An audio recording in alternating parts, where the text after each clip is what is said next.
നമ്മളെ ഇന്ന് വരെ നടത്തിയ നല്ല കർത്താവിന് ഒരിക്കൽ കൂടി കരങ്ങൾ ഉയർത്തി ഹല്ലേലൂയ. നമ്മളെ സംരക്ഷിക്കുവാൻ ഒരാളുണ്ടെങ്കിൽ നമ്മുടെ ജീവിതത്തിന് അത് വലിയ മാറ്റങ്ങളുണ്ടാവും. സ്തോത്രം. നമ്മളെ കരുതാൻ ഒരുവനുണ്ടെങ്കിൽ നമ്മുടെ ജീവിതം ധന്യമാവും. ഒരു കരങ്ങൾ ഉയർത്തിയൊരു സ്തോത്രം പറഞ്ഞാട്ട്. വർഷങ്ങൾക്ക് മുമ്പ് ഞാൻ എൻ്റെ വീടിൻ്റെ സിറ്റൗട്ടിലിരിക്കുമ്പോൾ എൻ്റെ റോഡിൻ്റെ എതിർ സൈഡിൽ ഇങ്ങനെ കാട് പിടിച്ച് കിടക്കുകയാണ്.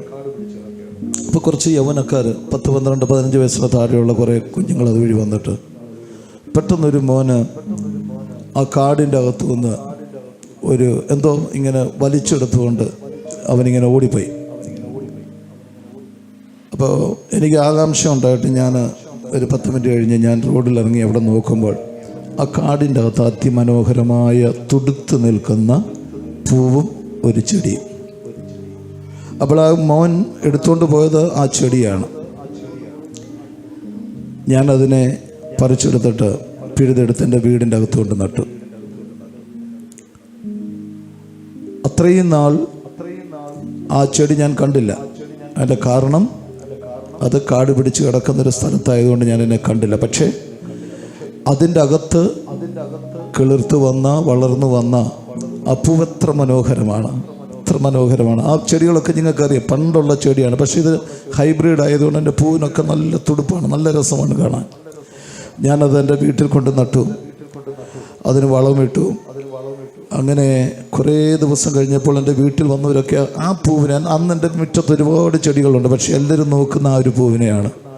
എല്ലാം പറഞ്ഞ് പാസ്റ്ററെ ഒരു അതിൻ്റെ തൈ തരാമോ എന്നൊക്കെ പറഞ്ഞ് കുറേ പേരൊക്കെ പറിച്ചെടുത്തുകൊണ്ട് പോയി. സ്തോത്രം. ആരും അറിയാതെ ഒരു കാടിൻ്റെ അകത്ത് കിടന്ന മനോഹരമായ ഒരു പൂവിനെ ഞാൻ പരിചരിക്കാൻ മനസ്സ് കാണിച്ചപ്പോൾ അത് പറിച്ചെടുത്ത് എൻ്റെ വീടിൻ്റെ അകത്ത് കൊണ്ടുവെക്കുവാൻ, എൻ്റെ സംരക്ഷണയിൽ അതിനെ വളർത്തിക്കൊണ്ടുവരുവാൻ ഞാൻ മനസ്സ് കാണിച്ചപ്പോൾ ആ ചെടി അനേകം പേർക്ക് മനസ്സിന് സന്തോഷവും നല്ല കാഴ്ചയും അവർക്ക് സന്തോഷവും ഉണ്ടാക്കി കൊടുക്കുവാൻ തക്കവണ്ണം ആ ചെടിയെ മാനിച്ചു. അതിൻ്റെ കാരണക്കാരനാരാണ്? ഞാനാണ്. അതെവിടെയോ കാടിൻ്റെ അകത്ത് നഷ്ടപ്പെട്ടു പോകേണ്ടതാണ്. ആരും കാണാതെ, അതിൻ്റെ സൗന്ദര്യം ആർക്കും ആസ്വദിക്കാൻ പറ്റാതെ അത് നഷ്ടപ്പെട്ടു പോകേണ്ടതാണ്. പക്ഷേ ഞാൻ ഒരുവൻ മനസ്സ് വെച്ചപ്പോൾ, അതിനെ പരിചരിക്കാൻ തുടങ്ങിയപ്പോൾ, അതിന് വളം കൊടുക്കാൻ തുടങ്ങിയപ്പോൾ അത് അനേകം പേർക്ക് അനുഗ്രഹമായി, സന്തോഷമായി. ഇതുപോലല്ലേ ഏകദേശം ഒരു 25-30 വർഷത്തിന് മുമ്പ് ഇതുപോലെ ആരും അറിയാതെ, ആരും കേൾക്കാതെ, ആർക്കും വേണ്ടാതെ കിടന്ന എന്നെ ആ ചേറ്റുകുഴിക്കകത്തു നിന്ന് എൻ്റെ കർത്താവ് എന്നെ പൊക്കിയെടുത്ത് ദൈവരാജ്യത്തിൻ്റെ അകത്ത് കൊണ്ട് നിർത്തി. ഇന്ന് അന്ന് വരെ നാട്ടുകാർക്കും വീട്ടുകാർക്കും ഒന്നും ഒരു പ്രയോജനമില്ലായിരുന്നു. എന്നെ എൻ്റെ യേശു കർത്താവ് എല്ലാവരെയും മാറ്റി നിർത്തി എന്നെ പിഴുതെടുത്ത് ദൈവരാജ്യത്തിനകത്ത് നട്ടപ്പോൾ, വർഷങ്ങൾ കുറച്ച് കഴിഞ്ഞപ്പോൾ ഞാനെന്ന് പറയുന്ന സസ്യം, ഞാനെന്ന് പറയുന്ന പുഷ്പം അനേകം പേർക്ക് ആശ്വാസമായി, അനേകം പേർക്ക് സന്തോഷമായി.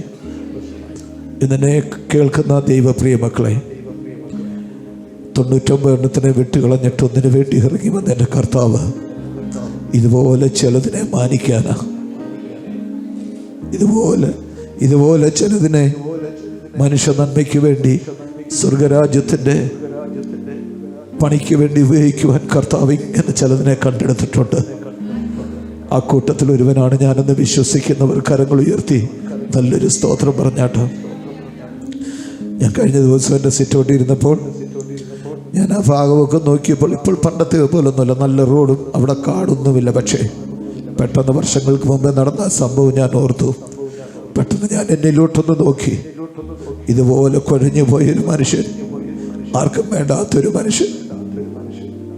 സ്തോത്രം. ഒത്തിരി വർഷങ്ങൾക്ക് മുമ്പ് ഞാൻ 10ാം ക്ലാസ്സിൽ പഠിക്കുന്ന സമയത്ത് നിരന്തരം അടിയും ബഹളവും കേസുമായി ഒരിക്കൽ പോലീസ് സ്റ്റേഷനിൽ ചെന്ന് കഴിഞ്ഞപ്പോൾ എസ് ഐനോട് പറഞ്ഞു, നിന്നെ ഞാനിവിടെ കെട്ടിത്തൂക്കും. അതുപോലെ തലവേദന പിടിച്ചൊരു മനുഷ്യൻ. യേശുവില്ലെന്ന് ആർക്കെങ്കിലും പറയാൻ പറ്റുമോ? പറ്റൂ. ഞാനിത് പറയുമ്പോൾ എന്നെക്കാളും മോശമായിട്ട് നടന്ന എത്രയോ പേരെ ഇന്ന് കർത്താവ് ഉപയോഗിക്കുന്നുണ്ടല്ലേ. അതാണ് നമ്മുടെ യേശു. 99 എണ്ണത്തിനെ വിട്ടുകളഞ്ഞിട്ട് ഒന്നിനു വേണ്ടി ഇറങ്ങി വന്ന എൻ്റെ കർത്താവ്. യേശു പറയുന്നു, ഞാൻ വന്നത് നീതിമാന്മാർക്ക് വേണ്ടിയല്ല, ഞാൻ വന്നത് പാപികൾക്ക് വേണ്ടിയാ. ഞാൻ ഹൃദയം തൊട്ട് ഇങ്ങനെ പറയട്ടെ, പല ചർച്ചിലും മദ്യപാനികളെ കയറ്റാറില്ല, പല ചർച്ചിലും മോശമായിട്ട് ജീവിക്കുന്നവരെ കയറ്റാറില്ല. പക്ഷേ ഞാൻ അങ്ങനെയുള്ളവരെ ഏറ്റവും കൂടുതൽ സ്നേഹിക്കുന്നത്. കാരണം എൻ്റെ കർത്താവ് പറഞ്ഞു, ഞാൻ വന്നത് പാപികൾക്ക് വേണ്ടിയാണ്. സ്തോത്രം. ആ നല്ല യേശു കർത്താവിൻ്റെ സാന്നിധ്യം എൻ്റെ അകത്തുണ്ട്.